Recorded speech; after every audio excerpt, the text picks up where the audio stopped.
2023 онд хууль бусаар оршин сууж байгаа 38 мянган гадаад иргэдийг бариад нутаг буцаасан гэж байна. Энэ нь болохоор түүхэнд байгаагүй их тоо гэж байна. Oh my god.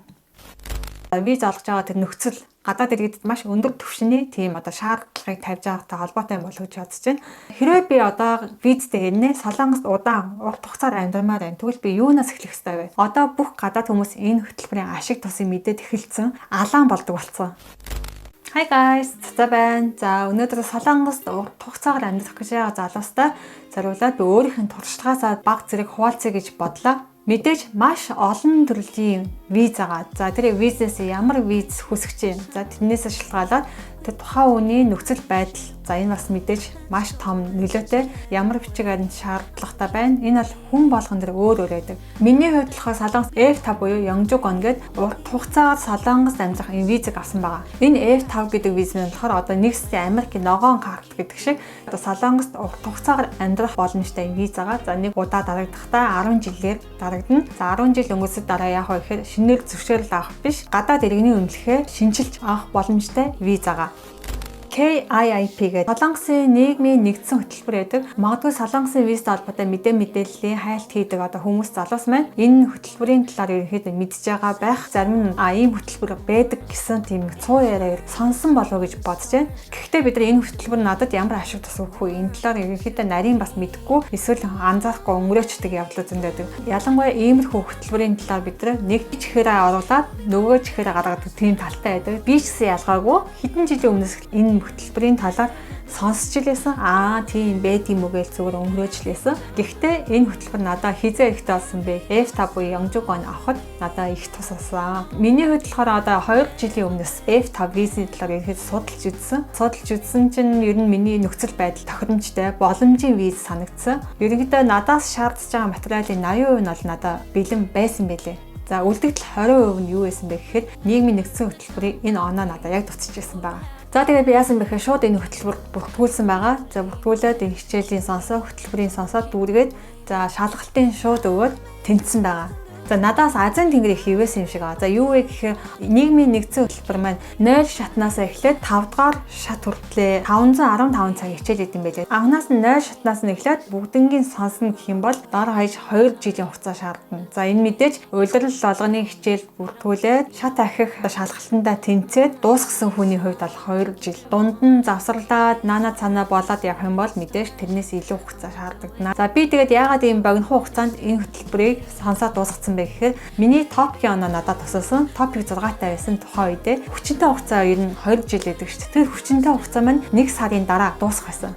За тэгээд би топикийн хугацаагаа дуусгахаас өмнө энэ хөтөлбөрт яс амжиж бүртгүүлээд шууд 5 дахь шатнаас нь эхлээд би хичээлээ сонссон байгаа. За энэ юу гэсэн үг вэ гэхээр топикийн 5 буюу 6-тай хүн шууд 5 дахь шатнаас нь энэ хөтөлбөрт хамрагдах боломжтой байт юм билээ. Ямар ч шалгалт гişүүлэггүйгээр. За мэдээж топикийн оноо маань хүчинтэй хугацаанд дуусах байх хэвээр. Топикийн 3 4 эсвэл 1 2 дахь хүмүүс одоо яах вэ? Эргэлзэж магадгүй. Гэхдээ энэ хүмүүс маань тодорхой хэмжээний солонгос хэл сураад мэдсэн байгаа хүмүүс байгаа болохоор KIIP-ийн төвшин тогтоох шалгалт гэж байгаа. Тэр шалгалтыг өгөөд өөрийнхөө төвшин таасан тэр анги руугаа шууд шилжээд орох боломжтой. Ихэнхдээ нэг шатыг ингэ дуусгахад бол 2-оос 3 сар ер нь шаарддаг юм билээ. Би хурдан сонсоо, би гяс ингэ сонсоо дуусгачих гээд миний хүслээр болохгүй.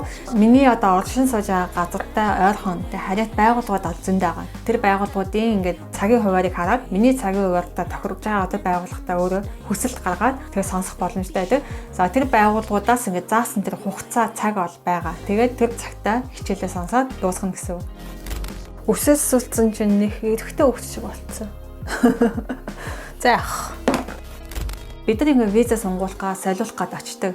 За тэгтэл ямар нэгэн байдлаар оноо мань дутуу болчдөг. Тэр үед яадаг вэ гэхээр KIIP-ийн энэ оноотой байх юм бол нэмэлт оноо болох тохиолдол зөндөө байдаг. Онооны хүснэгт гээд визнүүдийн англи болгон дээр байдаг. Тэр онооны хүснэгттэй KIIP-ийн оноо бол аюул өндөр оноотой. Ерөнхийдөө сүүлийн үед аюул хүчин авч байгаа гэж хэлж болно. Цаг зав байгаа дээрээ цагаа гаргаад энийг бол бид өөрсдөө цагаа гаргаад сонсохгүй бол хинч бидний өмнөөс сонсож өгөхгүй. Бид өөрийнх нь төлөө миний төлөө цагаа гаргаад сонсоод бэлдээ тавьчих юм бол хизээ нэгэн цагт танд хэрэг болж л таараа. Бид нар тэгээ яадаг вэ гэхээр ямар нэгэн хэрэг ингээ яг тулгараад хэрэг болохоос нааш ийм хүн мэдээлэл зүгээр нэг чихээрээ сонсоод ингээ гаргацдаг. Өмнө нь болохоор нийгмийн нэгдсэн хөтөлбөр маань тэнхмээр аягүйх явагддаг байсан мэлээ. Корона нөгөө гарснаас хойш ерөнхийдөө онлайн хичээлүүд маш ихээр эхэлсэн. Одоогийн байдлаар бол онлайнаар явагдаж байгаа байгууллагч аягүйх байгаа. Сүүлийн үед онлайн хичээлээ байлуулъя, танхимлуугаа дахиад шилжүүлъя гэсэн тийм ярианууд их гарч байгаа. За тэрнээс гадна одоогийн байдлаар бол энэ хөтөлбөр үнэгүй явагдаж байгаа. Магадгүй 1 жил, 2 жил, 3 жилийн дараа энэ хөтөлбөр үнэтэй болоод хуурах боломж бол байгаа. Энийг бол хэн ч хэлж мэдэхгүй. Тийм учраас яг одоо та үнэгүй байгаа дээр онлайнаар хичээл явуулж байгаа дээр гялс очоо бүртгүүлээд хичээлээ сонсоорой. Монгол гэлтгүй бусад орны бүх гадаад хүмүүс энэ хөтөлбөрт хамрагдах гэж бүгдээрээ улаарж байна. Одоо бүх гадаад хүмүүс энэ хөтөлбөрийн ашиг тусыг мэдээд эхэлсэн. Энэ хөтөлбөрийг заавал сонсох хэрэгтэй байна гэдэг мэдээд эхэлсэн. Бүгдээрээ энэ хөтөлбөрт хамрагдах гад ерөнхийдөө шуураад эхэлсэн. Алаан болдог болсон. Тэгээд яг ингээд бидний хэрэг болоод ингээд бүртгүүлээ гэхээр суудлаа ахгүй, зай ахгүй. Тийм учраас та хизээ нэгэн цагт гэж хойшлуулахгүй. Яг одоо шүү.